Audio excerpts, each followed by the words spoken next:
மொழினால பாருங்க இப்ப புதுசா ஜூம் மெட்டீரியல் ப்ளூ கலர் ரொம்ப அழகா இருக்கு. ஹேண்ட்மேட்ல புதுசா பண்ணிருக்காங்க. இது முன்னாடி இந்த அளவுக்கு பண்ணதில்ல. ரொம்ப அழகா இருக்கு பாருங்க. வித்தியாசமா ப்ளூ கலர். இதுல என்னென்ன கலர் வேணுமோ அந்த கலர் நம்ம வந்து கஸ்டமைஸ் பண்ணி கொடுக்கலாம். புதுசா வந்திருக்கு. இன்ஷால்லா வாங்க, மொழினாக்கு வாங்க. அதுக்கு அடுத்து பாருங்க டிக்டாக் மெட்டீரியல்ல பேட்ச் ஒர்க்ல பாருங்க.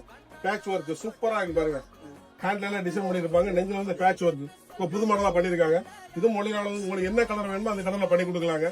இன்ஷால்லா வாங்க, மொழினாக்கு வாங்க. இன்ஷால்லா. அஸ்ஸலாமு அலைக்கும்.